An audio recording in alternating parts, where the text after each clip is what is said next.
Kamĩtĩ ya igeranio KNEC nimeheretio maritwa ma Arutwo 370,070 kuma register-inĩ ya aria matanyitwo gwika igeranio cia KCPE na KCSE mwaka ũyũ kumana na kwĩyandĩkithia na namba cia birth certificate cia maheni. Namba nene ya arutwo yarĩ kuma thukuru-inĩ cia muthingi kaunti-ini itiganĩte. Kũringana na register ya KNEC, arutwo mirioni 1.78 nĩo mareyandĩkithĩtie gwĩka igeranio mwaka ũyũ wa 2019 na kaunti 40 nĩcio ihutĩtio na arutwo makarutwo register-inĩ.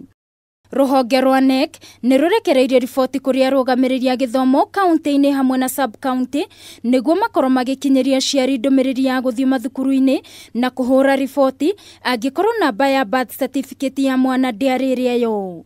Ndumiriri ĩno arutani anene a thukuru hamwe na aciari mahetwo nginyagia tarĩki 6 mweri-inĩ ũyũ nĩguo makorwo monete birth certificate iria ciagĩrĩire, na thutha ũcio mĩtambo ya kwĩyandĩkithia ya KNEC ĩkorwo ĩkĩhingũrwo kuma tarĩki 7 nginya 15 mweri ũyũ nĩguo kũiyũria werũ namba cia birth certificate. Nake mũrũgamĩrĩri wa gĩthomo kaunti-inĩ ya Kirinyaga Margaret Mũrĩgĩ augĩte angĩkorwo kũrĩ na mahĩtia monekanĩte megiĩ kwĩyandĩkithia nĩ megũkorwo magĩthondekwo na ihenya o ta ũrĩa kwahoteka. Birth certificate is a requirement, but it cannot bar a child from sitting for the examination. Otherwise, there are so many other underlying issues that could make an error to be detected on the registration nominal roll. So that nominal roll will be corrected before we are given the final nominal roll that will be used during the examinations.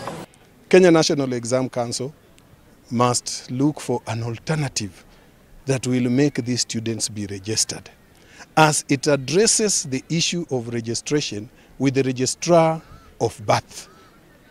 It is the responsibility of the registrar of birth and the parent to get that vital document. Kaunti ya Meru nĩyo ĩrĩ na namba nene ya arutwo arĩa meheretio register-inĩ arĩ 27,452, nayo kaunti ya Marsabit nĩyo ĩrĩ na namba nini ya arutwo arĩa meheretio register-inĩ arĩ 45. Ngĩribotera Kameme TV mũtamboroko wa mohoro, niĩ njĩtagwo Wangui wa Muiruri.